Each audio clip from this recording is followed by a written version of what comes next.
সবাইকে অনেক ধন্যবাদ। আমরা একসাথে হয়েছি, দিনের শেষে আমরা সবাই এক। নমস্কার। হয়েছে?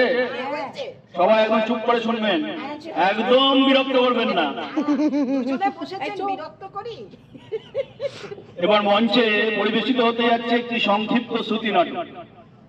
নাটকের নাম আজকের নজরুল।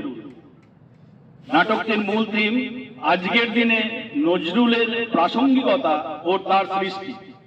নাটকে দুটি চরিত্র, অনির্বাণ একটু গুরুগম্ভীর কিন্তু সংস্কৃত মনস্ক মানুষ, আর মৌমিতা একটু চঞ্চল স্পষ্ট বক্তা গান পাগল। শ্রুতি নাটক আজকের নজরুল। ধুর, সকাল থেকে ফেসবুক আর হোয়াটসঅ্যাপে শুধু এক গাদা ফরওয়ার্ড মেসেজ, হ্যাপি নজরুল জয়ন্তী, বিদ্রোহী কবিকে প্রণাম, ব্যাস দায়িত্ব শেষ। কি হলো, সকাল সকাল মেজাজটা এমন বিদ্রোহী হয়ে উঠছে কেন? আজ তো কবি নজরুল ইসলামের জন্মদিন, একটু ভালো ভালো কথা বলো। ভালো কথা তো বলতেই চাই মৌমিতা, কিন্তু খারাপ লাগে যখন দেখি আমরা নজরুলকে শুধু একটা ছবিতে মালা দেওয়া আর ক্যালেন্ডারের একটা ছুটির দিনের মধ্যে বন্দি করে ফেলেছি। মে মাসের 26 তারিখ পার হলেই তো আবার সব ভুলে যাব। তা অবশ্য ঠিক বলেছ, আজকালকার জেনারেশন তো নজরুল মানে বড় জোর জানে ওই চল চল চল গানটা, কিংবা দূরদর্শনের কোনো অনুষ্ঠানে দেখা সেই বাবরি চুলের একটা ছবি, কিন্তু তার আসল ফিলোসফিটা কজন বোঝে বলো?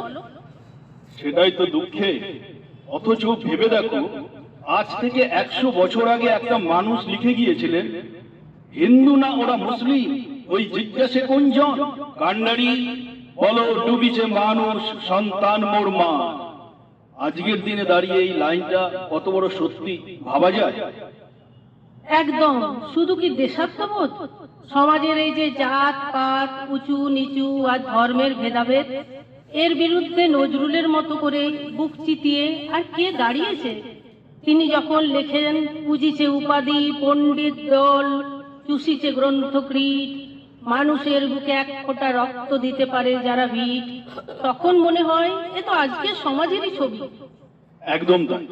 আচ্ছা মৌমিতা, নজরুলের ওই সব্যসাচী কবিতাটার কথা মনে আছে, যেখানে তিনি অর্জুনের সেই রূপটাকে ডেকে নিয়েছিলেন যে দুহাতে সমানভাবে যুদ্ধ করতে পারে? হ্যাঁ, মনে থাকবে না কেন?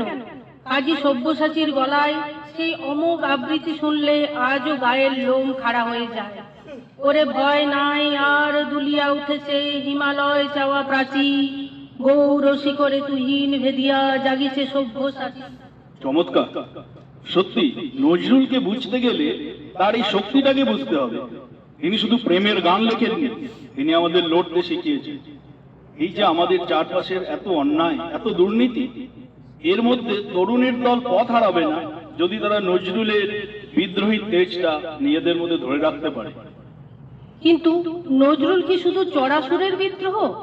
তার সেই মন কেমন করা গানগুলো, শাওন রাতে যদি স্মরণে আসে মোরে, কিংবা তুমি সুন্দর তাই চেয়ে থাকি প্রিয়, এই যে অদ্ভুত রোমান্টিসিজম, এটাও তো নজরুলেরই সৃষ্টি।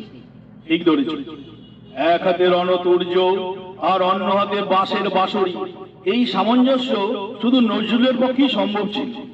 তিনি যেমন ভাঙতে জানতেন, তেমনি সুন্দর করে গড়তেও জানতেন। ওহো, কথার ছলে ভুলেই গিয়েছিলাম, আমাদের সোসাইটির ফাংশন তো শুরু হতে আর বেশি সময় নেই। সবাই নিশ্চয়ই হলের দিকে রওনা দিয়েছে। হ্যাঁ, চলো চলো। তবে যাওয়ার আগে আজ নজরুল জয়ন্তীতে এই মঞ্চ থেকে আমাদের সোসাইটির সবাইকে একটা ছোট্ট বার্তা দিয়ে যায়। কি বার্তা? বার্তা এটাই যে আসুন, নজরুলকে আমরা শুধু মে মাসের 26 তারিখের প্রদীপ প্রজ্বলনে আটকে না রাখি। আসুন আমাদের ঘরের ছেলে মেয়েদের তার কবিতা শুনি, তার সাম্যের গান আমাদের প্রাত্যহিক জীবনে বজায় রাখি। পাশের বাড়ির মানুষটার বিপদে যখন আমরা জাত ধর্ম না দেখে হাত বাড়িয়ে দেব, সেদিনই হবে কবির আসল জয়ন্তী। একদম ঠিক বলেছ অনির্বাণ। তবে এসো, অনুষ্ঠান শুরু করার আগে কবির সেই চিরকালীন আহ্বানে আমরাও সুর মেলাই। বলো বীর বল উন্নত মম শির নেহারি মরি নত শির শিখর হিমাদ্রি।